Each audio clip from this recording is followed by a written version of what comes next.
இயேசு கிறிஸ்துவின் நாமத்தில் உங்களுக்கு வாழ்த்துக்கள்.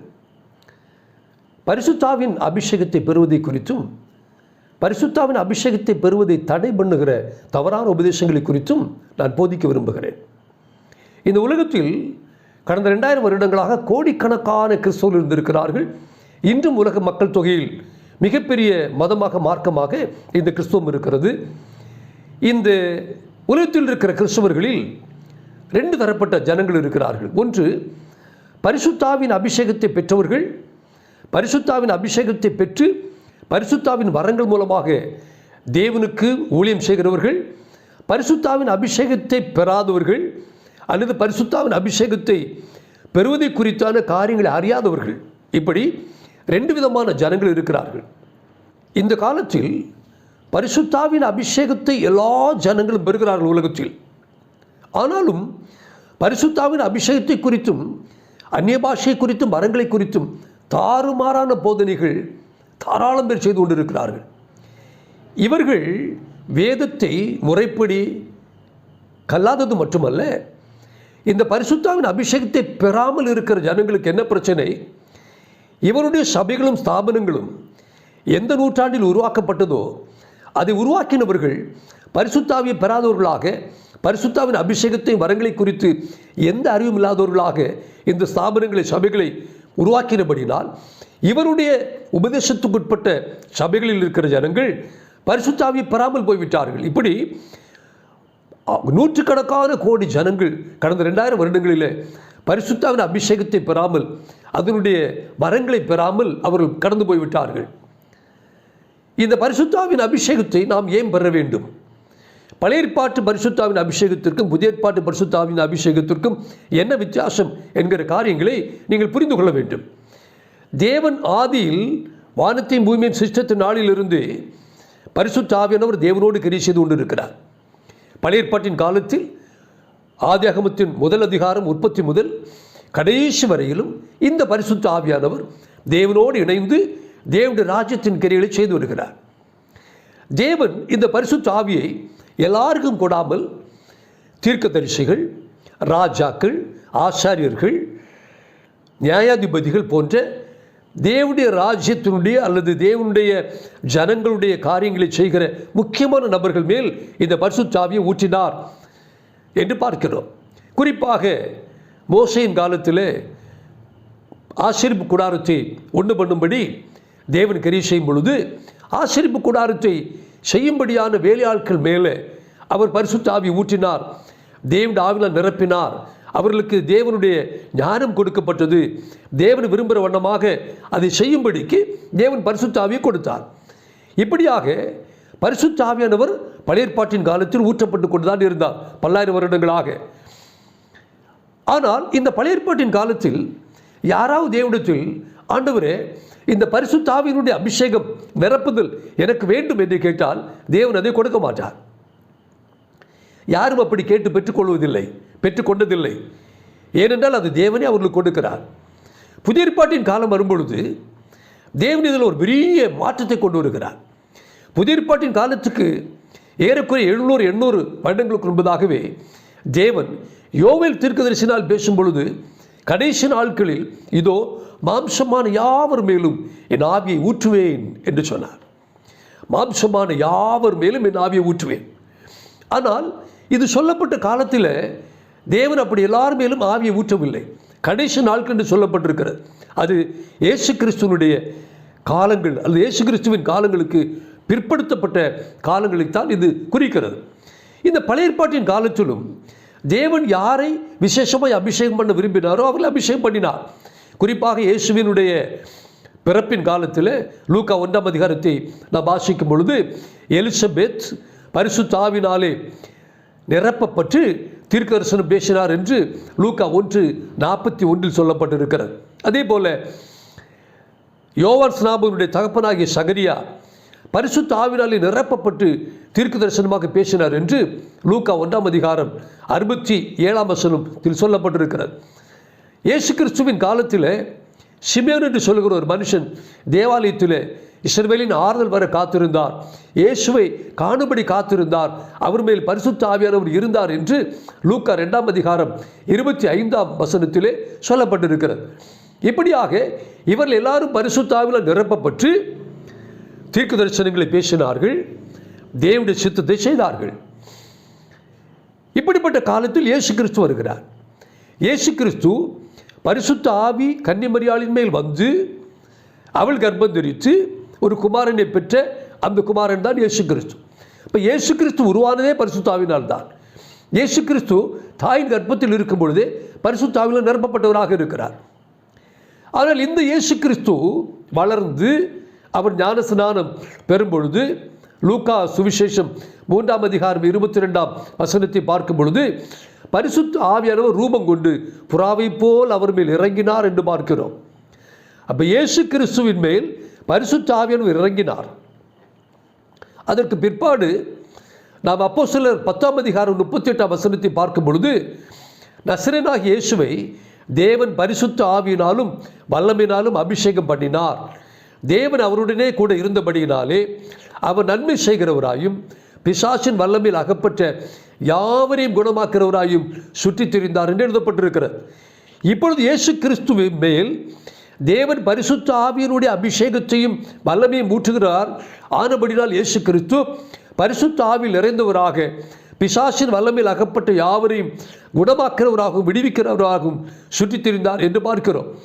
இந்த இயேசு கிறிஸ்துவுக்கே பரிசுத்த ஆவியின் அபிஷேகம் தேவைப்பட்டது. அதற்கு பிறகு பாருங்கள், யோவான் ஸ்நாபகன் கர்த்தராகிய இயேசு கிறிஸ்துவை குறித்து பிரசங்கிக்கும் பொழுது மார்க்கு 1:8 அவர் இப்படி சொன்னார், நான் ஜலத்தினால் உங்களுக்கு ஞானஸ்நானம் கொடுத்தேன், அவரோ பரிசுத்த ஆவியினால் உங்களுக்கு ஞானஸ்நானம் கொடுப்பார் என்று பிரசங்கித்தார். லூக்கா 3:16 வாசிக்கும் பொழுது யோவான் எல்லாருக்கும் பிரதித்திரமாக, நான் ஜலத்தினால் உங்களுக்கு ஞானஸ்நானம் கொடுக்கிறேன், எனினும் வல்லவர் ஒரு வருகிறார், அவர் பாதரட்சைகளின் வாரை அவிழ்ப்பதற்கும் நான் பாத்திரன் அல்ல, அவர் பரிசுத்த ஆவியினாலும் அக்கினியினாலும் உங்களுக்கு ஞானஸ்நானம் கொடுப்பார் என்று சொல்லுகிறார்.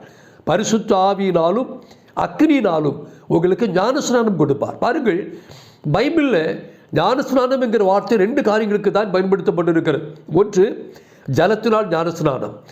ஜலத்தினால் ஞானஸ்நானத்திற்கு பயன்படுத்தப்பட்டிருக்கிற அதே கிரேக்க வார்த்தை தான் பரிசுத்த ஆவியினால் உங்களுக்கு ஞானஸ்நானம் கொடுப்பார் என்பதற்கு பயன்படுத்தப்பட்டிருக்கிறது. ஒரே வார்த்தை தான் பயன்படுத்தப்பட்டிருக்கிறது.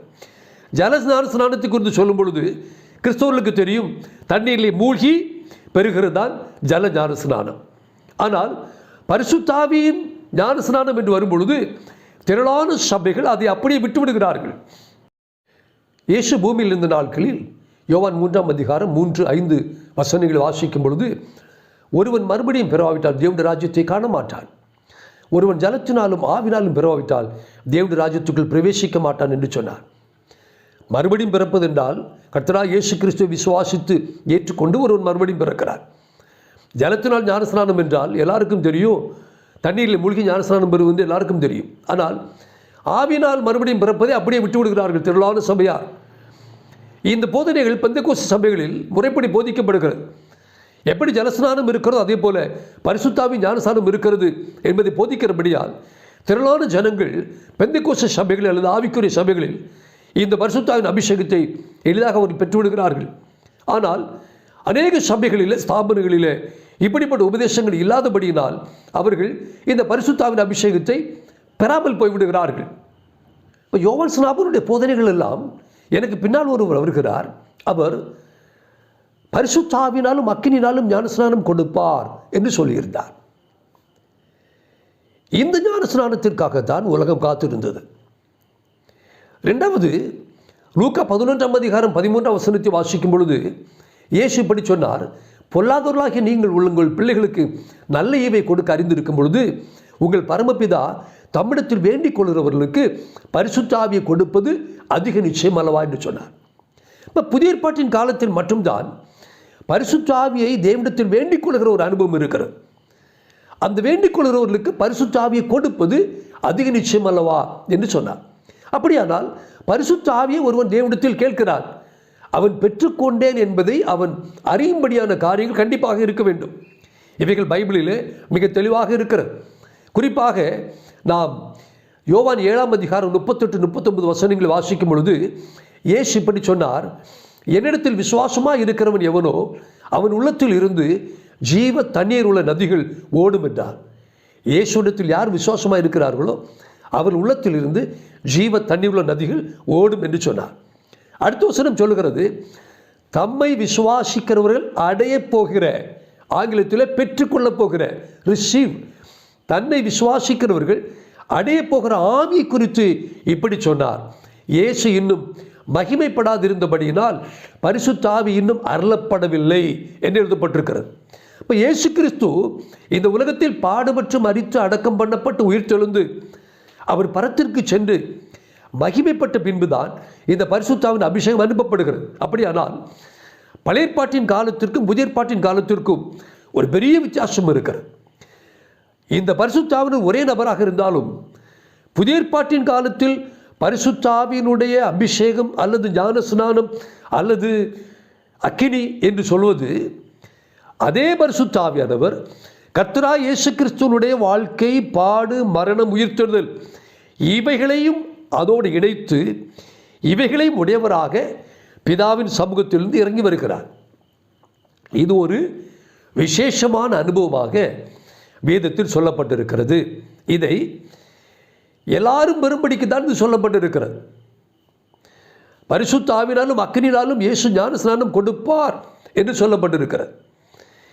இந்த யோவான் எழுதின சுவிசேஷம் 14ஆம் அதிகாரம் 26 வாசிக்கும் பொழுது இயேசு இப்படி சொன்னார், என் நாமத்தினாலே பிதா அனுப்ப போகிற பரிசுத்த ஆவியாகிய தேற்றரவாளன். அப்படியானால் ஒரு புதிய அனுபவத்தோடு கூட பரிசுத்த ஆவியானவர் இந்த உலகத்தில் வரப்போகிறார். அவர் யார் அனுப்புகிறார்? பிதாவாகிய தேவன் அனுப்புகிறார். யாருடைய நாமத்தில் அனுப்புகிறார்? இயேசு கிறிஸ்துவின் நாமத்தில் அனுப்புகிறார். பழைய ஏற்பாட்டின் காலத்தில் இயேசு கிறிஸ்துவின் நாமத்தினால் பரிசுத்த ஆவியானவர் வரவில்லை. புதிய ஏற்பாட்டில் பிதாவாகிய தேவன் இயேசு கிறிஸ்துவின் நாமத்தினால் பரிசுத்த ஆவியானவரை இந்த உலகத்திற்கு அனுப்புகிறார். இப்போ இயேசு கிறிஸ்து பாடுபட்டு மரித்து 3ஆம் நாளில் உயிர் தெழுந்து 40 நாட்கள் பூமியிலே அவர் தம்முடைய சீஷர்களோடு சஞ்சரிக்கிறார். 12 சீஷர்கள், அதுபோக 70 சீஷர்கள், அதுபோக 500க்கும் அதிகமானவர்களுக்கு இயேசு காட்சியளித்து இவர்களோடு எல்லாம் ராஜ்யத்தினுடைய மகிமையான ரகசியங்களையும் சுவிசேஷத்தையும் அவர் வெளிப்படுத்தினார். இந்த கடைசி நாட்களில் அவர் பரலோகத்திற்கு எடுக்கப்பட போகிற அந்த கடைசி நாட்களில் இயேசு கிறிஸ்து சீஷர்களோடு பேசினார்.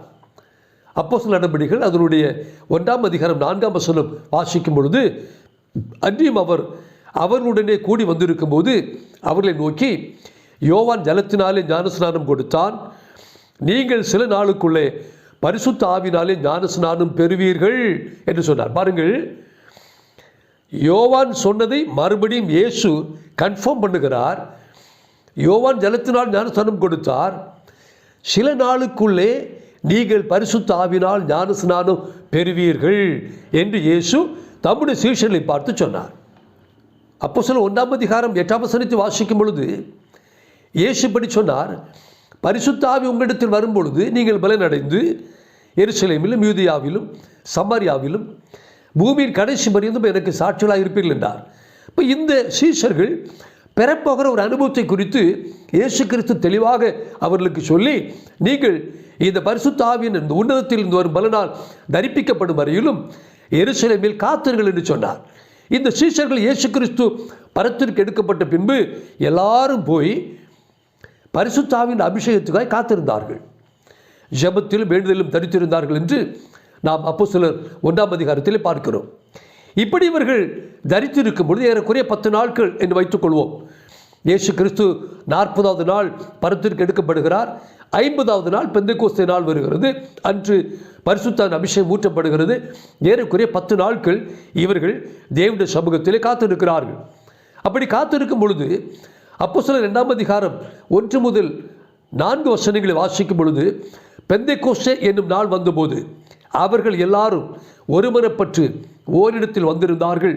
அப்பொழுது பலத்த காற்று அடிக்கிற முழக்கம் போல வானத்திலிருந்து சடுதியாய் ஒரு முழக்கம் உண்டாகி அவர்கள் உட்கார்ந்திருந்த வீடு முழுவதையும் நிரப்பிற்று. கவனிங்க, பரிசுத்த ஆவியானவர் வந்து உட்கார்ந்திருந்த வீடு முழுவதையும் நிரப்புகிறார். அல்லாமலும் அக்கினிமயமான நாவுகள் போல் பிரிந்திருக்கும் நாவுகள் அவர்களுக்கு காணப்பட்டு அவர்கள் ஒவ்வொருவர் மேலும் வந்து அமர்ந்தது. அங்கு இருக்கிற 120 பேர் மேல், அதில் இயேசு கிறிஸ்துவின் தாயாரும் இயேசு கிறிஸ்துவின் சகோதரர்களும் இன்னும் அநேகமான சீஷர்களாக 120 பேர் அங்கே இருக்கிறார்கள். இவர்கள் ஒவ்வொருவர் மேலும் தனிப்பட்ட முறையில் பரிசுத்த ஆவியானவர் வந்து அமர்ந்தார். அப்பொழுது அவர்கள் எல்லாரும் பரிசுத்த ஆவியால் நிரப்பப்பட்டு ஆவியானவர் தங்களுக்கு தந்தலிலே வரச்சின்படியே வெவ்வேறு பாஷைகளிலே பேசத் தொடங்கினார்கள் என்று எழுதப்பட்டிருக்கிறது. இப்போ இந்த பரிசுத்த ஆவியின் அபிஷேகத்தை குறித்து திரளான சபையார், குறிப்பாக கேத்தலிக் சபை, பேப்டிஸ்ட், மெத்தடிஸ்ட், இன்னும் இவாஞ்சலிக்கல்ஸ், சல்வேஷன் ஆர்மி, சிஎஸ்ஐ என்று திரளான சபைகளிலே இவர்கள் என்ன போதித்து வைத்திருக்கிறார்கள்? பரிசுத்த ஆவியின் அபிஷேகமும் வரங்களும் அந்நிய பாஷையும் முதல் நூற்றாண்டோடு முடிந்து விட்டது. ஏனென்றால் நிறைவானது வரும்பொழுது குறைவானது போய்விடும் என்று வசனம் சொல்லுகிறபடி நிறைவானது வந்துவிட்டது. ஆனபடியால் குறைவானது போய்விட்டது. நிறைவானது எதுவா? பைபிள் பூர்ணமாய் கொடுக்கப்பட்டிருக்கிறதா, கெனான், பைபிள் பூர்த்தியாக்கப்பட்டு கொடுக்கப்பட்டதை நிறைவென்று சொல்லுகிறார்கள். ஆனபடியால் பரிசுத்த ஆவியின் அபிஷேகம் என்று ஒன்று தனியாக பெற தேவையில்லை. ஒருவன் கர்த்தராகிய இயேசு கிறிஸ்துவை விசுவாசித்த உடனேயே பரிசுத்த ஆவியானவர் அவனுக்குள் வந்துவிடுகிறார். அதுதான் பரிசுத்த ஆவியின் அபிஷேகம் என்று இவர்கள் போதிக்கிறார்கள். அப்படி போதிக்கிறபடியினால் இந்த ஜனங்கள் என்ன நினைக்கிறார்கள்? நான் கர்த்தராகிய இயேசு கிறிஸ்துவை விசுவாசித்து ஏற்றுக்கொண்ட உடனேயே பரிசுத்த ஆவியானவர் எனக்குள்ளே வந்து விடுகிறார். அதான் பரிசுத்த ஆவியின் அபிஷேகம் என்று இவர் நம்புகிறபடியால் இந்த ஜனங்கள் பரிசுத்த ஆவியினுடைய போதனைகளுக்கு எதிர்த்து நிற்கவர்களும், பரிசுத்த ஆவியின் அபிஷேகத்தை பெறாதவர்களும், பரிசுத்த ஆவியின் அபிஷேகத்தின் வரங்களை அறியாதவர்களும், அதை குறித்தான எதுவும் இல்லாதவர்களாக இந்த உலகத்தில் வாழ்கிறார்கள். இப்பொழுது இங்கே பாருங்கள், கர்த்தராகிய இயேசு கிறிஸ்து பூமியில் இருக்கும் பொழுது இந்த 12 சீஷர்கள், அதற்கு பிறகு 70 சீஷர்கள், இப்படியாக திரளான சீஷர்கள் கர்த்தராகிய இயேசு கிறிஸ்துவின் மேல் விசுவாசம் வைத்தவர்கள், மேசியாவை விசுவாசித்து ஏற்றுக்கொண்டவர்கள். இவர்கள் எல்லாரும் ஞானஸ்நானம் பெற்றவர்கள், தண்ணீரிலே மூழ்கி ஞானஸ்நானம் பெற்றவர்கள். ஏனென்றால் அந்த காலத்தில் யோர்தான் நதியில் ஞானஸ்நானம் கொடுக்கப்பட்டது. இப்படி இவர்கள் இயேசுவை விசுவாசித்து ஞானஸ்நானம் பெற்ற பின்பும் இவர்கள் பரிசுத்த ஆவியின் அபிஷேகத்தை பெறவில்லை. இவர்கள் எல்லாரும் விசுவாசிகளாக இருந்தபடியால் இவர்களுக்குள்ளும் தானாகவே பரிசுத்த ஆவியின் அபிஷேகம் வந்திருக்க வேண்டும். ஆனால் இந்த சீஷர்கள் எல்லாரும் புறப்பட்டு போய் ராஜ்யத்தின் சுவிசேஷத்தை அறிவித்தார்கள், பிசாசுகளை துரத்தினார்கள், வியாதிசனை குணமாக்கினார்கள். பரிசுத்த ஆவியுடைய ஒரு கிரியை அவர்களுக்குள் இருந்திருக்கிறது. அது இயேசு கிறிஸ்துவை விசுவாசிக்கிற எல்லாருக்குள்ளும் பரிசுத்த ஆவியுடைய ஒரு கிரியை இருக்கும். ஆனால் அது பரிசுத்த ஆவியினுடைய அபிஷேகமோ பரிசுத்த ஆவியினுடைய ஞானஸ்நானமோ அல்ல. ஆகினால தான் இயேசு கிறிஸ்து தம்முடைய சீஷர்களை பார்த்து சொன்னார், நீங்கள் பரிசுத்த ஆவியினால் நிரப்பப்படும்படிக்கு, பரிசுத்த ஆவியினுடைய அந்த ஞானஸ்நானத்தை பெறும்படிக்கு எருசலேமில் காத்திருங்கள் என்று சொன்னார். இவர்கள் எல்லாரும் போய் காத்திருந்தார்கள். அப்படியானால் இயேசு கிறிஸ்துவை விசுவாசிக்கிறபடியினால் அவர்கள் மேல் தானாகவே பரிசுத்த ஆவி கொடுக்கப்படுகிறதில்லை. பரிசுத்த ஆவியை ஒரு மனுஷன் தனியாக பெற்றுக்கொள்ள வேண்டும் என்று பைபிள் மிக தெளிவாக சொல்லுகிறது. இப்பொழுது இந்த சீஷர்கள் எல்லாரும் வந்து பெந்தைக்கோஸ்தே நாளிலே ஒரு இடத்திலே அவர்கள் இருக்கிறார்கள். பரிசுத்த ஆவியானவர் அவர்கள் மேல் இறங்கி வருகிறார். இவர்கள் எல்லாரும் அந்நிய பாஷைகளை பேசினார்கள் என்று வேதம் சொல்லுகிறது. இந்த அந்நிய பாஷை குறித்து பயங்கரமான கொடுமையான இந்த உலகத்திலேயே இந்த அந்நிய பாஷையை புரிந்து கொள்ளாமல் போதிக்கப்பட்டிருக்கிற தவறான போதனையில் கொஞ்சம் நெஞ்சமெல்லாம் இல்லை. இதற்கு பின்பு தொடர்ச்சியாக பரிசுத்த ஆவியானவருடைய வரமாகிய அந்நிய பாஷையை குறித்து மிக தெளிவாக போதிக்கப் போகிறேன். 35 வருடங்கள் பரிசுத்த ஆவியின் அபிஷேகத்தை குறித்தும் அந்நிய பாஷை குறித்தும் தெளிவாக கற்றுக்கொண்டவர்கள் மட்டுமல்ல, அவைகளை பெற்று அனுபவிக்கிற நான் இவைகளை குறித்து உங்களுக்கு போதிப்பது மட்டுமல்ல, அந்நிய பாஷை குறித்தான எந்த சந்தேகம், எப்படிப்பட்ட சந்தேகத்திற்கும் தெளிவான பதில் அவர்களுக்கு கொடுக்கப்படும். இப்பொழுது பாருங்கள், இந்த இயேசுவின் சீஷர்களுக்கு பரிசுத்தாவின் அபிஷேகம் தேவைப்பட்டது.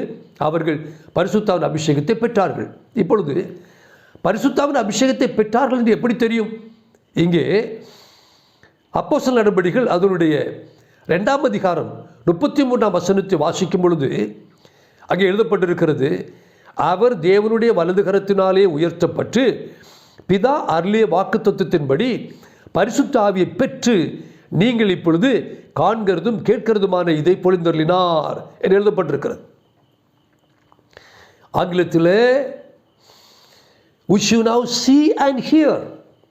பாருங்கள், பரிசுத்தாவின் அபிஷேகத்தை 120 பேர் பெற்றுக்கொண்ட பொழுது 2 காரியத்தை ஜனங்கள் கண்டார்கள். என்ன காரியங்கள்? ஒன்று, அவர்கள் பரிசுத்தாவின் அபிஷேகத்தை பெற்றார்கள் என்பதை ஜனங்கள் கண்ணால் கண்டார்கள். 2, கேட்டார்கள். இந்த 2 அனுபவங்கள் பரிசுத்தாவின் அபிஷேகத்தை பெறுகிற எல்லாருக்கும் இருக்கும். ஒருவர் பெறும் பொழுது சுற்றி இருக்கிற எல்லாருக்கும் தெரியும், இவன் பரிசுத்தாவின் அபிஷேகத்தை பெற்றுக்கொள்கிறான் என்று. அப்போஸ்தலர் 8ஆம் அதிகாரம் 5 முதல் 8 வசனங்களிலும் 12, 14 முதல் 19 வசனங்களை நாம் வாசிக்கும் பொழுது, பிலிப் என்று சொல்லக்கூடிய ஒரு சீஷன் சமாரியாவில் ஒரு பட்டணத்திற்கு போய் அங்குள்ளவர்களுக்கு கிறிஸ்துவை பிரசங்கிக்கிறார். பிலிப்பு செய்த அதிசயங்களை ஜனங்கள் கேள்விப்பட்டு கண்டு அவனால் சொல்லப்பட்டவைகளை ஒருமனப்பட்டு கவனித்தார்கள். அநேகரில் இருந்த அசுத்த ஆவிகள் மிகுந்த சத்தத்தோடு கூப்பிட்டு அவர்களை விட்டு புறப்பட்டது. அநேகம் திமிர்வாதக்காரர்களும் சப்பானிகளும் குணமாக்கப்பட்டார்கள். அந்த பட்டணத்தில் மிகுந்த சந்தோஷம் உண்டாயிற்று.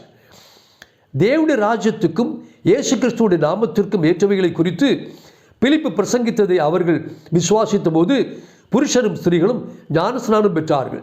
இப்பொழுது பிலிப்பு சமாரியாவில் பிரசங்கம் பண்ணினது மூலமாக அற்புதங்கள் அடையாளங்கள் நடந்திருக்கிறது. ஜனங்கள் எல்லாரும் விசுவாசித்து பிலிப்பின் மூலமாக ஞானஸ்நானம் பெற்றார்கள். இப்பொழுது சமாரியாவில் உள்ள ஜனங்கள் சுவிசேஷத்தை ஏற்றுக்கொண்டார்கள் என்றும் அவர்கள் ஞானஸ்நானம் பெற்றார்கள் என்றும் எருசலேமில் இருக்கிற பிரதான சபையார் கேள்விப்பட்ட பொழுது அவர்கள் என்ன செய்கிறார்கள்?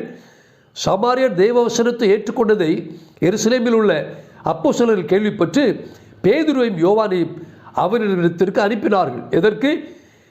இவர்கள் வந்த பொழுது அவர்கள் ஒருவரும் பரிசுத்த ஆவியை பெறாமல் கர்த்தராகிய இயேசுவின் நாமத்தினாலே ஞானஸ்நானத்தை மாத்திரம் பெற்றிருந்தவர்களாக கண்டு அவர்கள் பரிசுத்த ஆவியை பெற்றுக்கொள்ளும்படி அவர்களுக்காக ஜெபம் பண்ணி அவர்கள் மேல் கைகளை வைத்தார்கள். அப்பொழுது அவர்கள் பரிசுத்த ஆவியை பெற்றார்கள். எப்படி தெரியும்?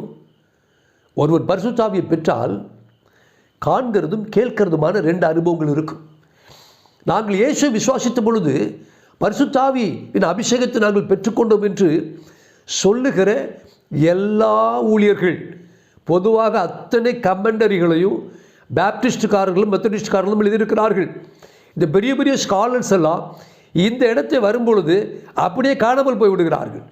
இதை காண்கிறதும் கேட்கிறதுமான அனுபவத்தை அவர்கள் எழுதாமல் அப்படியே ஸ்கிப்பாகி போகிறதை நான் அநேக கமெண்டரிகளை பார்க்கிறேன். அப்படி அல்ல, பரிசுத்தாவின் அபிஷேகத்துக்காக அப்போஸ்தலர்கள் ஜெபித்தார்கள். இந்த சபைகளெல்லாம் அப்படி யாரும் ஜெபிக்கிறதில்லை. ஜெபித்த பொழுது பரிசுத்த ஆவியானவர் அவர்கள் மேல் வந்தார், அவர்களை நிரப்பினார். அவர்கள் எல்லாரும் அந்நிய பாஷைகளை பேசினார்கள். கண்டார்கள், கேட்டார்கள். இப்பொழுது 17ஆம் வசனத்தை வாசிக்கும் பொழுது அவர்கள் மேல் கைகளை வைத்தார்கள், அப்பொழுது அவர்கள் பரிசுத்த ஆவியை பெற்றார்கள். 18ஆம் வசனத்தில் அப்போஸ்தலர்கள் தங்கள் கைகளை அவர்கள் மேல் வைத்ததினால் பரிசுத்த ஆவி தந்தரப்படுகிறதை சீமோன் கண்டபோது அவரிடத்தில் பணத்தை கொண்டு வந்து, நான் எவன் மேல் என் கைகளை வைக்கிறேனோ அவன் பரிசுத்த ஆவியை பெறத்தக்கதாக எனக்கும் இந்த அதிகாரத்தை கொடுக்க வேண்டும் என்றார். பிறகு நடந்த சம்பவங்களெல்லாம் நீங்கள் பைபிள் படித்துக் கொள்ளலாம். அப்படியானால் இங்கே பரிசுத்தாவின் அபிஷேகத்திற்காக அப்போஸ்தலர்கள் ஜெபித்தார்கள், கைகளை வைத்து. பரிசுத்த ஆவியானவர் அவர்களை நிரப்பினார். இதை கூட நின்ற ஞானஸ்நானம் பெற்ற விசுவாசியாகிய சீமோன் கண்டபோது என்று வேதம் சொல்லுகிறது. நானும் கையை வச்சா இந்த அபிஷேகம் ஊற்றப்பட வேண்டும் என்று அவன் பொருளாசை உள்ளவனாக பணம் சம்பாதிப்பதற்கு இது ஒரு ஏது என்று நினைத்து இந்த காரியத்திற்காக வந்தார். அதில் அவருக்கு சரியான நியாய தீர்ப்பு அப்போஸ்தலரால் கொடுக்கப்பட்டது. தேவனுடைய பிள்ளைகளே, பரிசுத்தாவின் அபிஷேகத்தை பெறும் பொழுது காணவும் கேட்கவும் செய்கிற இந்த அனுபவம் எல்லாருக்கும் உண்டாயிருக்கும். அதற்கு பிறகு பாருங்கள், அப்போஸ்தலர் 2ஆம் அதிகாரம் 38-39 வசனங்களை வாசிக்கும் பொழுது பேதுரு அவர்களை நோக்கி, நீங்கள் மனம் திரும்பி ஒவ்வொருவரும் பாவ மன்னிப்புக்கென்று இயேசு கிறிஸ்துவின் நாமத்தினால் ஞானஸ்நானம் பெற்றுக்கொள்ளுங்கள், அப்பொழுது பரிசுத்தாவின் வரத்தை பெறுவீர்கள் என்று சொன்னார். ஞானஸ்நானம் எதற்காக?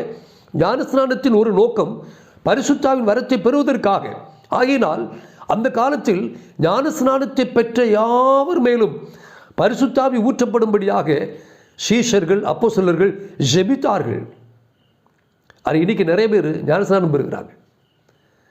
ஞானஸ்நானம் பெற்றால் அப்பொழுது பரிசுத்தாவின் வரத்தை பெறுவீர்கள் என்கிற இந்த வசனம் அவர்களுக்கு தெரியாது. ஆகினால் ஞானஸ்நானம் பெற்ற பிறகும் பரிசுத்தாவின் அபிஷேகத்தை குறித்து அவர்கள் எதுவும் கண்டுகொள்கிறதில்லை. பல சபைகளிலும் ஞானஸ்நானம் இருக்கிறது. தெளிப்பு ஞானஸ்நானம், அல்லது மூலிகை ஞானஸ்நானம், அல்லது இயேசு நாமத்தில் ஞானஸ்நானம், அல்லது பிதா குமார பரிசுத்தாவின் நாமத்தில் ஞானஸ்நானம் இருக்கிறது. ஆனால் ஞானஸ்நானம் பெற்றவர்கள் பரிசுத்தாவின் வரத்தை பெறுவீர்கள் என்று எழுதப்பட்டிருக்கிறது இல்லையா? பெற்றீங்கன்னு உங்களுக்கு எப்படி தெரியும்? பரிசுத்தாவின் அபிஷேகத்தை பெற்றால் பெறுகிறவர்களுக்கும் தெரியும், காண்கிறவர்களுக்கும் தெரியும். இப்பொழுது அப்போஸ்தலர் 4ஆம் அதிகாரம் 8ஆம் வசனத்தை நாம் வாசிக்கும் பொழுது, பேதுரு பரிசுத்த ஆவினாலே நிறைந்து அவர்களை நோக்கி, ஜனத்தின் அதிகாரிகளே, இஸ்ரவேலின் மூப்பர்களே என்று சொன்னார். பிரசங்கம் பண்ணுகிறார் பரிசுத்த ஆவியில் நிறைந்து. எப்படி சார் தெரியும்? உலகத்தில் எத்தனையோ சபைகள் இருக்கிறது, கோடிக்கணக்கான ஊழியர்கள் இருக்கிறார்கள், அவர்கள் எல்லாம் பிரசங்கம் பண்ணுகிறார்கள். பரிசுத்த ஆவினால் நிறைந்து பிரசங்கம் பண்ணினார் என்று எப்படி தெரியும்? பரிசுத்த ஆவியில் நிறைந்து பிரசங்கம் பண்ணினால் பார்க்கிறவர்களுக்கு தெரியும். உலகத்தில் 2 விதமான ஊழியர்கள் இருக்கிறார்கள். ஒன்று, பரிசுத்த ஆவியை பெற்று பரிசுத்த ஆவியில் நிறைந்து பிரசங்கம் பண்ணுகிறவர்கள். இன்னொரு கூட்டத்தார் பரிசுத்தாவின் அபிஷேகத்தை பெறாமல் பிரசங்கிக்கிறவர்கள். இப்போ பைபிள் எடுத்தாச்சு, பைபிளை பலமுறை படித்தாச்சு, பைபிளிலிருந்து முக்கியமான கான்செப்டுகளை எடுத்து பிரசங்கம் பண்ணுவது எல்லாருக்கும் எளிதான காரியம். ஒரு இந்து பகவத்கீதையோ ராமாயணத்தையோ மகாபாரதத்தையோ திரும்ப திரும்ப திரும்ப படித்தால் அவர்கள் அதிலிருந்து பிரசங்கம் பண்ணுகிறார்கள். ஒருவன் குர்ஆனை திரும்ப திரும்ப திரும்ப படித்தால் குர்ஆனிலிருந்து பிரசங்கம் பண்ணுகிறான். இதே போல் பரிசுத்த வேதாகமத்தை எந்த ஒரு மனுஷனும் திரும்ப திரும்ப கரிசனையாக படித்தால் பரிசுத்த வேதாகமத்தில் இருந்து அவர்கள் பிரசங்கம் பண்ண முடியும். இது ஒரு பெரிய விஷயம் அல்ல. பரிசுத்த ஆவியில் நிறைந்தவராக பிரசங்கித்தார்.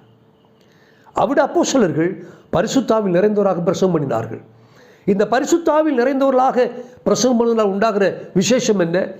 பரிசுத்த ஆவியில் நிறையாமல் பண்ணுகிற பிரசங்கங்கள் பெரிய அளவு மனுஷனை கன்விக்ட் பண்ணாது, மன திரும்பலுக்கு நேராக நடத்தாது. ஆனால் பரிசுத்தாவின் அபிஷேகத்தை பெற்று பண்ணுகிற பிரசங்கங்கள் அதை கேட்கிறவர்களுக்கு குத்தும். ஆகையினால தான் பேதுரு பிரசங்கம் பண்ணின பொழுது ஜனங்கள் இருதயத்தில் குத்தப்பட்டவர்களாக ஆண்டவன்மாரே நாங்கள் என்ன செய்ய வேண்டும் என்று கேட்டார்கள். இது இன்று நேற்றுமல்ல, 2000 வருடங்களாக பரிசுத்தாவின் அபிஷேகத்தை பெற்று பண்ணுகிற பிரசங்கங்களிலே ஜனங்கள் பாவ உணர்வடைகிறார்கள், குத்தப்படுகிறார்கள்.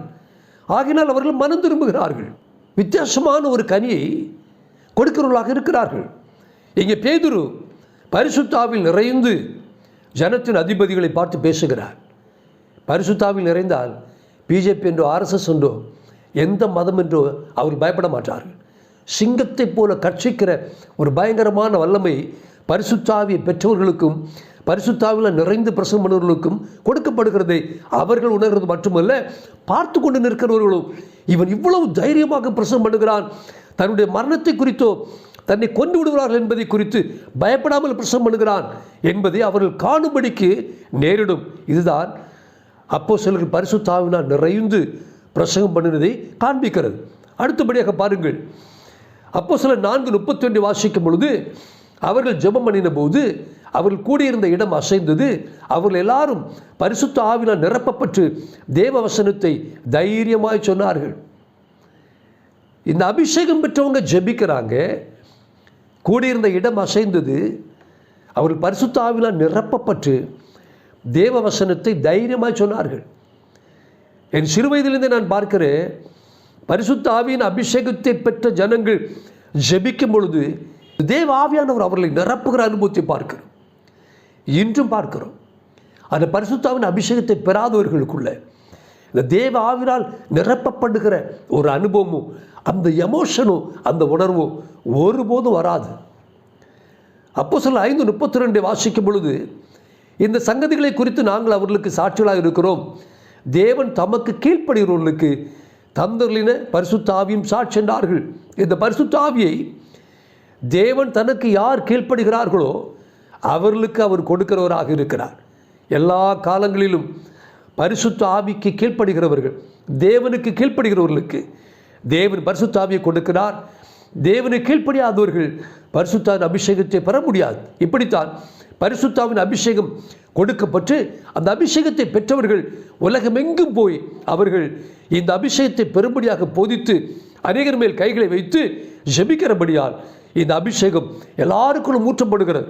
இந்த 1940களில் கேரளாவில் IPC, church of God, assemblies of God, இன்னும் டிபிஎம் இந்த சபைகளுடைய ஸ்தாபகர்கள் இவர்களெல்லாம் அமெரிக்க தேசத்திலிருந்து வந்த ஒரு வாலிப பெண்மணி, அவர்கள் பேர் கிரேஸ் என்று நினைக்கிறேன். அப்படிப்பட்ட ஒரு வாலிப பெண்மணி தான் இங்கு வந்து பரிசுத்தாவியை குறித்து போதித்து பரிசுத்தாவின் அபிஷேகத்தை பெறும்படியாக அவர்கள் ஜெபித்து இவர்கள் எல்லாரும் பரிசுத்தாவியை பெற்றுக்கொண்டு இந்த தென் திருவிதாங்கூரில் இருந்து ஒரு வல்லமையான அபிஷேகம் புறப்பட்டு பெரிய பெரிய ஸ்தாபனங்கள் எல்லாம் உருவானது என்று சபை சரித்திரம் சொல்லுகிறார். இப்படியாக பரிசுத்தாவின் அபிஷேகத்தை ஜனங்கள் பெற வேண்டும் என்று தேவன் விரும்புகிறார். நீங்களும் தேவனை கீழ்ப்படிந்தால் பரிசுத்த ஆவியை அவர் உங்களுக்கு தருவார். அப்போஸ்தலர் 10ஆம் அதிகாரம் 44 முதல் 48 வசனங்கள் வாசிக்கும் பொழுது முதன்முறையாக பரிசுத்தாவின் அபிஷேகம் பெந்தெக்கோஸ்தே நாளிலே ஊற்றப்பட்டு 10 வருடங்களுக்கு பிறகு பேதுருவை தேவன் என்று சொல்லுகிற ஒரு புறஜாதியாருடைய வீட்டுக்கு அனுப்புகிறார். அங்கே போய் அப்போஸ்தலனாகிய பேதுரு கிறிஸ்துவை குறித்தான வேத வசனங்களின் சுவிசேஷத்தையும் அங்கே பிரசங்கம் பண்ணுகிறார். இவர் பிரசங்கம் பண்ணி கொண்டிருக்கும் பொழுது வசனத்தை கேட்டவர்கள் யாவர் மேலும் பரிசுத்த ஆவியானவர் இறங்கினார். அவர்கள் பல பாஷைகளை பேசுகிறதையும் தேவனை புகழுகிறதையும் பேதுருவோடு கூட வந்திருந்த விருத்த சேதனமுள்ள விசுவாசிகள் கேட்கும்போது பரிசுத்த ஆவியின் வரம் புறஜாதிகள் மேல் பொழிந்தருளப்பட்டதை குறித்து பிரமித்தார்கள். அப்பொழுது பேதுரு, நம்மை போல பரிசுத்த ஆவியை பெற்ற இவர்களும் ஞானஸ்நானம் பெறாதபடிக்கு எவனாகிலும் தண்ணீரை விலக்கலாமா என்று சொல்லி அவர்களுக்கு ஞானஸ்நானம் கொடுக்கும்படி கட்டளையிட்டார். பாருங்கள், பேதுரு பிரசங்கம் பண்ணுகிறார். பிரசங்கத்தை கேட்டுக்கொண்டிருக்கிற ஜனங்கள் மேல் பரிசுத்த ஆவியானவர் இறங்கினார்.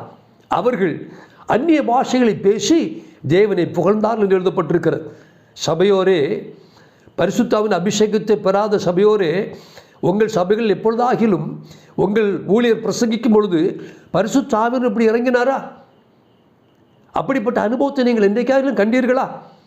இப்படிப்பட்ட விசேஷமான அனுபவத்தை புதிய ஏற்பாட்டினுடைய மஸ்ட் கண்டிப்பாக பெற வேண்டிய இந்த அபிஷேகத்தை தவறாக புரிந்து வேத வசனங்களை ஆராய்ந்து அப்படி இருக்கிறதா என்று பாராமல் தவறாக புரிந்து அப்படியே போதித்து கோடி கோடியான ஜனங்கள் இந்த மகிமையான பரிசுத்த ஆவியை பெற்று அந்த அபிஷேகத்தில் நிறைந்து அந்நிய பாஷைகளை பேசி தீர்க்க தரிசனம் சொல்லி ஆவினால் நிறைந்து தேவனை புகழுகிற அனுபவத்தை பெறாமல் போகும் பொழுது எங்கே நான் பேசுகிற இந்த சத்தியங்களை நீங்கள் கேட்டு நீங்கள் கேள்வி கேட்கலாம். உங்கள் எல்லா கேள்விகளுக்கும் சரியான பதில் வேதத்தில் இருந்தும் அனுபவத்திலிருந்து தருவதற்கு நான் ஆயத்தமாக இருக்கிறேன்.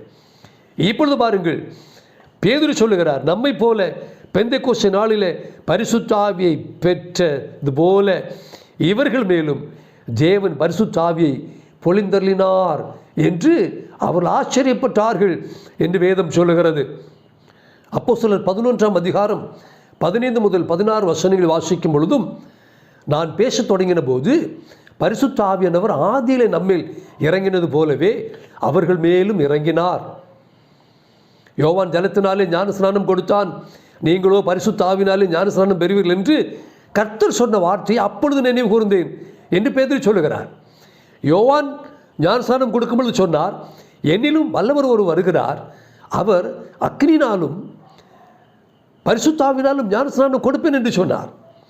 இயேசு கிறிஸ்து தம்முடைய சீஷர்களோடு சொன்னார், சில நாட்களுக்குள்ளே நீங்கள் பரிசுத்த ஆவியினால் நிரப்பப்படுவீர்கள், பரிசுத்த ஆவியின் ஞானஸ்நானத்தை பெறுவீர்கள் என்று சொல்லிவிட்டு அவர் பரலோகத்திற்கு எடுத்துக்கொள்ளப்பட்டார். இப்பொழுது இந்த அனுபவங்களை பார்க்கும் பொழுது பேதுரு சொல்லுகிறார், இயேசு கிறிஸ்து நீங்கள் பரிசுத்த ஆவியினாலே ஞானஸ்நானம் பெறுவீர்கள் என்று சொன்னாரே, அதை நான் நினைவு கூர்ந்தேன் என்று சொல்லுகிறார். அப்படியானால் யோவான் ஸ்நானபகனும் இயேசு கிறிஸ்துவும் சொன்ன அதே அபிஷேகத்தை தான் இவர்கள் எல்லாரும் முதல் நூற்றாண்டிலே பெற்றிருக்கிறார்கள். அப்போஸ்தலர் 15:8 வேதம் எப்படி சொல்லுகிறது? இருதயங்களை அறிந்திருக்கிற தேவன் நமக்கு பரிசுத்த ஆவியை தந்தருளினது போல அவர்களுக்கும் தந்தருளி அவர்களை குறித்து சாட்சி கொடுத்தார் என்று வேதம் சொல்லுகிறது. பிரியமானவர்களே, இது ஒரு விசேஷமான அனுபவம். கோடிக்கணக்கான ஜனங்கள் பரிசுத்த ஆவியை பெற்றார்கள். பரிசுத்த ஆவியினுடைய கிரியைகளை தங்களுடைய வாழ்க்கையில காண்கிறார்கள். நீங்களும் வேத வசனங்களை ஆராய்ந்து பாருங்கள். இவைகளால் உங்களுக்கு நித்திய ஜீவன் உள்ளது மட்டுமல்ல, இப்படிப்பட்ட விசேஷமான அனுபவங்களை பெற முடியும். அடுத்து பாருங்கள், அப்போஸ்தலனாகிய பவுலை குறித்து நாம் படிக்கும் பொழுது அப்போஸ்தலர் 19ஆம் அதிகாரம் 1 முதல் 2 வசனங்களிலும் 6 முதல் 7 வசனங்களை வாசிக்கும் பொழுது, அப்பல்லோ என்பவன் கொரிந்து பட்டணத்தில் இருக்கையில் பவுல் மேடான தேசங்களை வழியாய் போய் எபேசுக்கு வந்தார். அங்கே சில சீஷரை கண்டு, நீங்கள் விசுவாசிகள் ஆனபோது பரிசுத்த ஆவியை பெற்றீர்களா என்று கேட்டார். அதற்கு அவர்கள், பரிசுத்த ஆவி உண்டு என்பது நாங்கள் கேள்விப்படவே இல்லை என்றார்கள். அல்லாமலும் பவுல் அவர்கள் மேல் கைகளை வைத்தபோது பரிசுத்த ஆவி அவர்கள் மேல் வந்தார். அப்பொழுது அவர்கள் அந்நிய பாஷைகளை பேசி தீர்க்க தரிசனம் சொன்னார்கள்.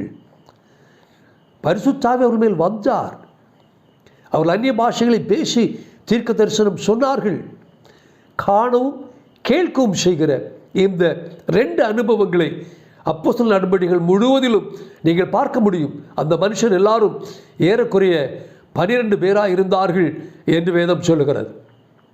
பவுல் போகிற இடங்களிலெல்லாம் கிறிஸ்தவர்களை பார்த்து, இயேசுவை ஏற்றுக்கொண்டு ஞானஸ்நானம் பெற்ற சீஷர்களை பார்த்து, நீங்கள் விசுவாசிகள் ஆனும் பொழுது பரிசுத்த ஆவியை பெற்றீர்களா என்று கேட்டார்.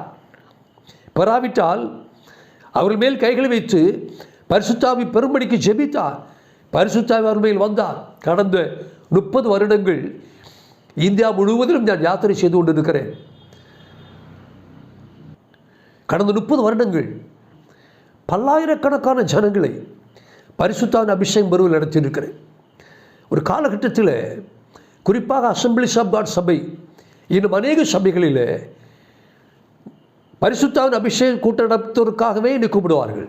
பாஸ்டர், சபையில் அபிஷேகம் பெறாமல் நிறைய பேர் இருக்கிறாங்க என்று சொல்லி ரொம்ப காலம் நான் பெரிய பெரிய பரிசுத்தாவி அபிஷேக கூட்டங்கள் நடத்தி இருக்கிறேன். மட்டுமல்ல, என்னுடைய கன்வென்ஷன் கூட்டங்கள், டெலிவரன்ஸ் மீட்டிங் எல்லாமே இந்தியாவின் எந்த பகுதியில் நடத்தினாலும் அங்கு வருகிற ஜனங்களுக்கு பரிசுத்தாவி குறித்து போதித்து பரிசுத்தாவின் அபிஷேகத்தை பெறுகிற அந்த அனுபவத்தை அவர்கள் பெரும்படியாக செய்ய ஆண்டவர் கிருபை செய்திருக்கிறார். ஒரு முறை நான் நாகாலாந்து போகும்பொழுது ஹவுரா போய் இறங்கி இருக்கிறேன். ஹவுராவில் இருந்து சாயங்காலம் தான் நாகாலாந்துக்கு ட்ரெயின். அப்போ என்னுடைய நண்பர் பம்பாயிலிருந்து கூப்பிட்டு சொன்னால், நீங்கள் ரயில்வே ஸ்டேஷன்லேயே ஒரு நாள் முழுவதும் இருக்க வேண்டாம், கல்கத்தா போங்க, அங்கே என்னுடைய நண்பர் இருக்கிறார், நீங்கள் அங்கே பகல் தங்கி கொள்ளாமட்டார். நான் என்ன பண்ணேன், கல்கத்தா போனேன். கல்கத்தா போகும்பொழுது அங்கே ஒரு இளம் வயது புருஷன் மனைவியும் இருக்கிறாங்க, மலையாளிகள். அவங்க சந்தோஷமாக என்னை ஏற்றி கொண்டாங்க. அவங்க வீட்டில் போய் நான் உட்காந்து பேசிகிட்டு இருக்கும்போது பரிசுத்தாவின் அபிஷேகத்தை குறித்தும் வரங்களை குறித்தும் பிசாசுகளை துரத்துவதை குறித்து பேசிக்கொண்டு இருக்கிறேன். அப்புறம் அந்த சகோதரி சொன்னாங்க, என் புருஷன் 15 வருஷமாக பரிசுத்தாவின் அபிஷேகம் பெறுவதற்காக முயற்சிக்கிறார். அநேக பெரிய பெரிய ஊழியக்காரங்கள்லாம் கை வச்சு ஜெபிச்சிருக்கிறாங்க, அபிஷேக கூட்டங்களுக்கெல்லாம் போயிருக்கிறார். ஆனால் அவரால் அபிஷேகம் பெற முடியல, அவர் ரொம்ப வேதனையில் இருக்கிறான்னு சொன்னார். நான் சொன்னேன், இது ஒரு சிம்பிள் மேட்டர், ஒரு 2 நிமிஷத்தில் அபிஷேகம் பெறலாமேன்னு சொன்னேன். அவங்களுக்கு தான் ஆச்சரியமாக இருந்தது, 2 நிமிஷத்தில் எப்படி அபிஷேகம் பெற முடியும்? நான் அப்போஸ்தலர் நடபடிகளை எடுத்து, யோவான் எழுதுகிற சுவிசேஷத்தையும் எடுத்து, பரிசுத்தாவி என்றால் என்ன, அதை எப்படி பெறுவது என்பதை மிக எளிதாக அருமையாக அவர்களுக்கு போதிச்சுட்டு எளிமைக்கு சொன்னேன். எளிமை நின்றாங்க, ஜெபித்து, அவங்க மேலே கையெல்லாம் வைக்க கிட்ட போகல. நான் ஜெபித்தேன், பிதாவே இவர்களை பரிசுத்தாவினால் நிரப்பும், அந்நிய பாஷையினால் நிரப்பும், வரங்களால் நிரப்பும் என்று ஜெபிக்கவும் இந்த சகோதரன் காற்று கூச்சல் போட்டு அந்நிய பாஷை பேசினார். தேவாவில் நிரப்பப்பட்டு 2 பேரும் பயங்கரமான அந்நிய பாஷை பேசினாங்க. முடிந்த பிறகு புருஷன் மனைவியும் கெட்டி பிடிச்சி ஒரே அழுகை, ஆனந்த கண்ணீர். என்னை 15 வருஷம் காத்திருந்த பரிசுத்தாவின் அபிஷேகத்தை 2 நிமிடங்கள் அவர்கள் பெற்றார்கள். ஏனென்றால் தேவன் வாக்கு பண்ணியிருக்கிறார், மாம்சமான யாவர் மேலும் என் ஆவியை ஊற்றுவேன் என்று சொன்னார். ஒரு முறை நான் பஸ்ஸில் பிரயாணம் பண்ணும் பொழுது என் பக்கத்தில் ஒரு வாலிபன் இருந்தான், ஒரு சேல்ஸ் ரெப்ரசன்டேட்டிவ். அவன் என்னை உத்து பார்த்துக்கிட்டே இருந்தான். என்ன தம்பின்னு கேட்டேன். நீங்கள் எசேக்கியா பிரான்சிஸ் அவங்களுடைய கூட்டத்தில் மேடையில் இருக்கிறது பார்த்தேன் அப்படின்னு சொன்னார். ஆமாம் ஐயா, நான் பரிசுத்தாவின் அபிஷேகம் பெறுவதற்காக ரொம்ப பிரயாசப்படுகிறேன். 4 மாவடி போயிருக்கிறேன், திருப்பத்தூர் உபவாச கூட்டங்களுக்கு நான் போயிருக்கிறேன், பெரிய பெரிய ஊழியக்காரங்களாம் தலையில் கை ஜெபிச்சிருக்கிறாங்க. ஆனால் பரிசுத்தாவின் அபிஷேகம் எனக்கு கிடைக்கவே இல்லை. நான் பரிசுத்தாவின் அபிஷேகத்தை பெறக்கூடாதபடிக்கு நான் ஒரு பெரிய பாவியாக இருக்கக்கூடுமோ என்று அவனுக்கு ரொம்ப சந்தேகம். இப்போ நான் சொன்னேன், எனக்கு ஒரு வீடு இருக்குது, நான் ஜெபிக்கிற ஒரு வீடு ஒரு தென்னந்தோப்புக்குள்ளாடி இருக்குது. என்னுடைய நம்பரை கொடுத்து இடத்தை சொல்லி, நீ பகல் காலத்தில் அங்கே வா, நான் காலையில் அதிகாலையிலிருந்து அங்கே ஜெபத்தில் இருப்பேன், நீ பகல் காலத்தில் அங்கே வா, நான் உனக்கு பரிசுத்தாவை பெறுவது எப்படி சொல்லித்தர்றேன், ஒரு 2-3 நிமிஷத்தில் நீ பரிசுத்தாவின் அபிஷேகத்தை பெற்றுக்கொள்வான்னு சொன்னேன். சொல்லிட்டு நான் போயிட்டேன். ஆனால் அடுத்த நாள் காலையில் நான் என்னுடைய ஜெப வீட்டில், ஒரு தனி வீடு, ஜெபத்திற்காக வைக்கப்பட்ட தனி வீடு, அது சர்ச்சல்ல, அங்கே நான் ஜெபித்து கொண்டு இருக்கிறேன். கதவு தட்டுற சத்தம் கேட்டது. திறந்து பார்க்குற இந்த வாலிபன் நிற்கிறான். உள்ளே வந்தான், உட்கார்ந்தான். நான் இதே போல் யோவானில் இருந்தும் அப்போஸ்தலர் நடபடிகளில் இருந்தும் கொஞ்சம் வசனத்தை எப்படி பரிசுத்தாவி பெறுவது என்பதை அழகாக சொல்லி கொடுத்துட்டு, நான் முழங்கால் படியிட சொன்னேன். அவன் முழங்கால் படியிட்டான். நான் எழும்பி நின்று, பிதாவே, இயேசுவின் நாமத்தினால் இவனை அபிஷேகம் என்று சொல்லவே வரல. அதுக்கு முன்னாடியே அந்த சகோதரன் உள்ளே இருந்து அப்படியே பயங்கர வல்லமையோடு கூட பரிசுத்தாவில நிறைந்து பயங்கர வேகமான அந்நிய பாஷைகளை பேசி பயங்கரமான சந்தோஷம், கேட்கிறதும் காண்கிறதுமான அனுபவத்தை அங்கே நான் கண்டேன். அவன் அந்நிய பாஷை பேசுகிறான்னா அப்புறம் நிறுத்தவே மாட்டான். புதிய புதிய புதிய பாஷைகளை பேசிக்கொண்டே இருக்கிறான். ஸோ ரொம்ப நேரம் பேசின பிறகு நான் ஒரு தட்டி நிறுத்தி, தம்பி, நீ பரிசுத்தாவின் அபிஷேகத்தை பெற்றிருக்கிறாய், இனி நீ எப்போதும் பரிசுத்தாவில் நிரம்பலாம் என்று சொல்லி அவனை அனுப்புவதற்கு முயற்சிக்கும் பொழுது அவன் சொன்னான், பாஸ்டர், எனக்கு ஞானஸ்நானம் கொடுங்கன்னு கேட்டான். இப்போ நான் சொன்னேன், ஞானஸ்நானம் எடுப்பதற்கு மாற்று வஸ்திரம் வேணுமே என்ன, நான் கொண்டு வந்திருக்கிறேன் பாஸ்டர் அப்படின்னு கையை காட்டுறா. ஒரு பையில் அவன் மாற்று வஸ்திரம் கொண்டு வந்திருக்கிறான். அவன் விசுவாசத்தை பாருங்க. நான் உடனே பக்கத்தில் ஒரு குளம் இருக்கிறது, அந்த குளத்தில் போய் கூட்டிகிட்டு போய் அவனுக்கு ஞானஸ்நானம் கொடுத்து அனுப்பினேன். அவன் ஞானஸ்நானம் பெற்றுவிட்டு ரோடு வழியாக போகும் பொழுது தூரத்தில் போகிற வரைக்கும் பார்த்து கொண்டே இருந்து அவன் ரோட்டில் பாட்டு பாடி ரொம்ப சந்தோஷத்தோடு போகிறதை கண்டேன். அதற்கு பிறகு இதுவரையிலும் அந்த சகோதரன் திரும்ப பார்க்கவே இல்லை. அந்த சகோதரர் எங்கே இருக்கிறாரு, எங்கே வாழ்கிறாரு என்று எனக்கு தெரியல. ஒருவேளை இந்த வீடியோவை நீங்கள் பார்த்தீங்கன்னா, பிரதர், இல்லை நம்பர் கொடுத்துருக்கிற என்னை கூப்பிடுங்க. இதுபோல் தேவனுடைய பிள்ளைகளே, இந்தியா முழுவதிலும் ஒரு வாரம் குறைந்தபட்சம் 2000 முதல் 5000 10,000 கிலோமீட்டர் நான் யாத்திரை செய்கிறேன். என் நண்பர்கள் எனக்கு ஃபோன் பண்ணினா முதல்ல கேட்குறது, பாஸ்டர் எங்கே இருக்கிறீங்கன்னு கேட்பாங்க. இந்தியாவுடைய ஏதாவது ஒரு பகுதிகளில் கர்த்தருடைய ஊழியத்தை செய்து கொண்டு இருப்போம். இப்படி போகிற இடங்களில் எல்லாம், எல்லா மாநிலங்களிலும் எங்கே போனாலும் கிறிஸ்தவர்களை கண்டால், நீங்கள் விசுவாசிகளான பொழுது வாக்குத்தத்தம் பண்ணப்பட்ட பரிசுத்தாவி பெற்றீர்களா என்று கேட்பேன். நான் பெறல, கேள்விப்படலை அப்படின்னு சொன்னால் எத்தனை பேர் இருந்தாலும், அநேக நேரங்களில் ஒரு வீட்டில் வந்திருக்கிற குடும்பத்தார் அத்தனை பேரும், புருஷன், மனைவி, பிள்ளைகள், வாலிபர்கள், வாலிப பிள்ளைகள் என்று எந்த வித்தியாசம் இல்லாமல் பரிசுத்தாவின் அபிஷேகம் பெறுவதற்காக ஜெபித்து அவங்க எல்லாரும் அபிஷேகம் பெற்று இன்று இந்தியாவிலும் உலகத்தின் பல பகுதிகளும் இதற்கு சாட்சிகளாக இருக்கிறார்கள். தேவனுடைய பிள்ளைகளே, ஒரு காலத்தில் பரிசுத்தாவின் அபிஷேகம் இயேசுவை ஏற்றுக்கொண்டோடு நாங்கள் பெற்றுக்கொண்டோம். பரிசுத்தாவின் அபிஷேகம் ஒன்று இல்லை. இப்போ சாக்பூரன் போன்ற ஊழியர்கள் பெங்களூரிலிருந்து பிரசவம் பண்ணுகிறார்கள் அல்லவா, பரிசுத்தாவின் அபிஷேகத்தை பெறாமலேயே பரிசுத்தாவின் அபிஷேகம் என்ன என்பதை குறித்தும் அந்நிய பாஷை குறித்தும் மரங்களை குறித்தும் தாறுமாறாய் பிரசவம் பண்ணுகிறார்கள் உலகம் எங்கிலும். இப்படி இருந்த சபைகளில் குறிப்பாக பாருங்கள், கத்தோலிக்க சபை சத்தியம் அவர்களுக்கு போதிக்கப்பட்ட பொழுது கண் திறக்கப்பட்டு உலகத்தின் அநேக நாடுகள், குறிப்பாக பிலிப்பைன்ஸ் போன்ற நாடுகளில் கத்தோலிக்க சபையார் பரிசுத்தாவின் அபிஷேகத்தை பெற்று அந்நிய பாஷைகளை பேசி வரங்களினால் நிறைந்து ஊழியம் செய்கிறார்கள். இந்தியாவில், கேரளாவில் சாலக்குடியில் கரிஸ்மேட்டிக் ரிவைவல், அது என்னது? பரிசுத்தாவின் அபிஷேகத்தை கத்தோலிக்கர் பெற தொடங்கினார்கள்.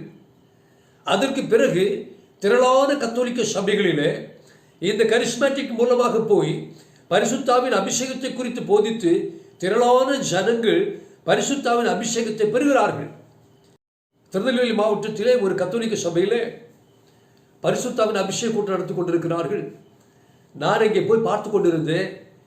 அந்த ஜனங்கள் பரிசுத்தாவினால் நிரப்பப்பட்டு அந்நிய பாஷைகளை பேசி பயங்கரமான அந்த சந்தோஷத்தில் நிரப்பப்படுவதை பார்த்தேன். குமரி மாவட்டத்தில் மேல்பிடாலம் பகுதியில் ஒரு கத்தோலிக்க ஃபாதர் ரட்சிக்கப்பட்டு ஞானஸ்நானம் பெற்று பரிசுத்தாவின் அபிஷேகத்தை பெற்றிருக்கிறார் என்று நான் கேள்விப்பட்டு நான் அவரை பார்க்கும்படி போனேன். நாங்கள் 2 பேரும் ரொம்ப ஃப்ரெண்ட் ஆகிட்டோம்.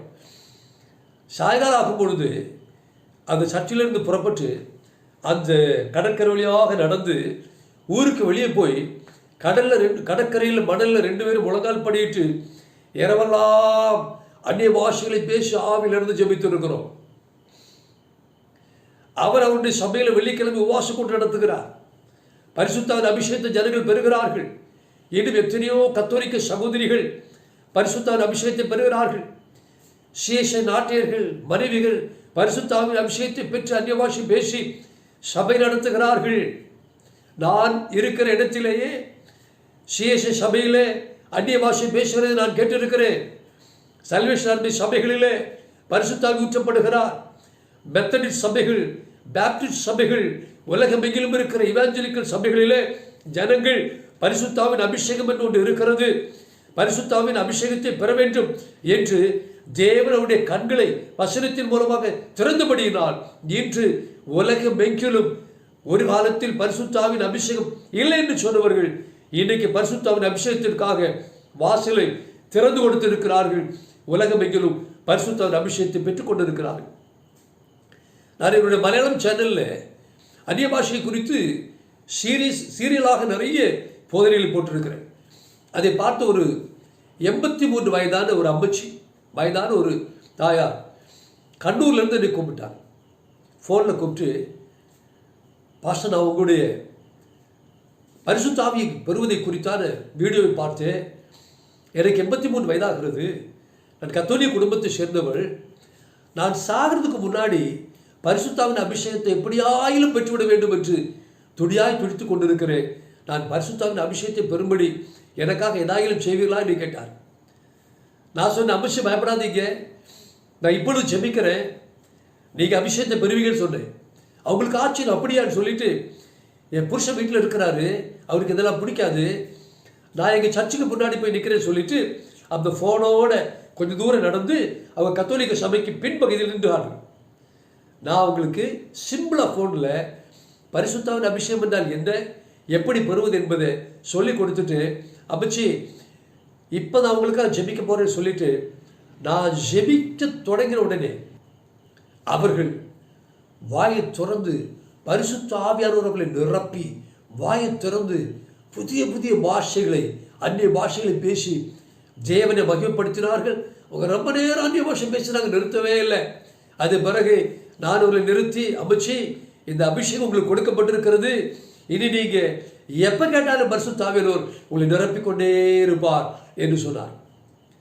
ஒரு முறை ஈரோடில் இருந்து 2 சகோதரிகள் கரூர்லேருந்து வந்தாங்க, என்னை பார்க்கறதுக்கு வந்தாங்க. 2 சகோதரிகள் கரூரில் இருந்து என்னை பார்க்க வந்தாங்க.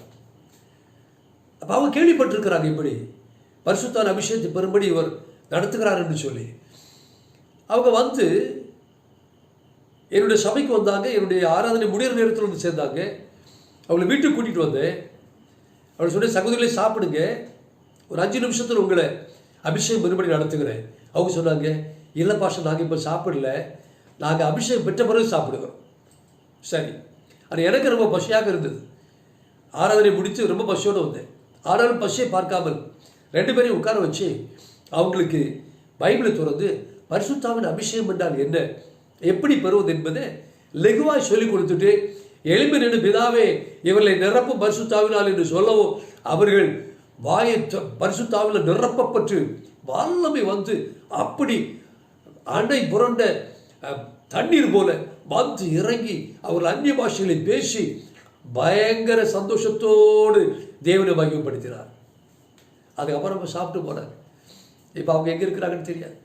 இப்படி எவ்வளோ ஜனங்களுக்கு பரிசுத்தாவின் அபிஷேகத்தை பெறுவது எப்படி என்பதை எளிதாக சொல்லிக் கொடுத்துருக்கிறேன். இன்னைக்கு லுத்தரன் சபையா, எவ்வளோ சபையா பரிசுத்தாவின் அபிஷேகத்தை குறித்து கவலை இல்லாமல் வாழ்ந்தவர்கள் இன்னைக்கு இப்படிப்பட்ட போதனைகள் டிவிகளில் போதிக்கப்படுகிறது, கன்வென்ஷன் கூட்டங்களில் போதிக்கப்படுகிறது. பரிசுத்தாவின் அபிஷேகத்தை பெற்றோர் போதிக்கிறார்கள். இதை கேட்கிறவர்கள் பரிசுத்தாவின் அபிஷேகம் ஒன்று இருக்குது, நாமும் அதை பெறணும் என்கிற வாஞ்சை அவர்களுக்கு உண்டாகிறது. தேவனுடைய ஊழியக்காரர்களே, தேவனுடைய பிள்ளைகளே, தேவனுடைய சபையாரே, நீங்கள் பரிசுத்த ஆவியை பெறாதவர்களாக இருந்தால் நீங்கள் அப்போஸ்தலர் நடபடிகள் அந்த சின்ன புத்தகம் பார்த்துக்கிட்டீங்களா? அந்த புதிய ஏற்பாட்டில் அப்போஸ்தலர் நடபடிகளை எடுத்து கருத்தாய் படியுங்க. உங்கள் ஸ்தாபனங்கள், உங்கள் சபைகள் உங்களை பரலோகத்துக்கு கொண்டு போகாது. பொய்யான உபதேசங்கள், தவறான உபதேசங்கள், திரளான ஜனங்கள் பரிசுத்தாவின் அபிஷேகம் பெறாதபடி அவர்களை தடை பண்ணி வைத்திருக்கும் பொழுது இந்த கடைசி நாட்களில் தேவன் மாம்சமான யாவர் மேலும் தன் ஆவியை ஊற்றுகிறார். இந்த ஆவியை பெற்றுக்கொள்ளுங்கள். பரிசுத்த ஆவி உங்களிடத்தில் வரும்பொழுது நீங்கள் பலனடைந்து தேவனுக்கும் கிறிஸ்துவுக்கும் சாட்சிகளாக இருப்பீர்கள். உங்களுக்குள் வரங்கள் தெரிய செய்யும். இன்னும் அநேக நன்மைகள் பரிசுத்தாவின் அபிஷேகத்தினால் வரும் என்று வேதம் சொல்லி இருக்கிற நன்மைகளை நீங்கள் பெறுவீர்கள். உங்களுடைய வாழ்க்கை ஆசீர்வாதமாக மாறும், உங்கள் சபை ஆசீர்வாதமாக மாறும். இப்படி கடைசி நாட்கள் தேவன் கொடுக்கிற இந்த அருமையான பரிசுத்த ஆவியானவரை தள்ளிவிடாமல், துருபதேசங்களை கேட்டு இதை பரிகாசம் பண்ணாமல் இதை பெற்றுக்கொள்ளும்படிக்கு வேதத்தை கற்று உணர்ந்து நீங்கள் உணர்வடைந்து இந்த பரிசுத்த ஆவி ஆண்டோடத்தில் கேளுங்க. நீங்கள் இருக்கிற இடத்துல தேவன் உங்களை தம்முடைய ஆவினால் நிரப்ப போதுமானவராக இருக்கிறார். கர்த்தர் கண்டிப்பாக நிறுத்துவார். இப்பொழுது கேட்கிறேன், நீங்கள் விசுவாசிகள் ஆன பொழுது வாக்குத்தத்தம் பண்ணப்பட்ட பரிசுத்த ஆவியை பெற்றீர்களா? பெறாமல் இருந்தால் சீக்கிரம் வரும்படி கர்த்தர் உங்களை நடத்துவாராக, ஆசீர்வதிப்பாராக. ஆமென்.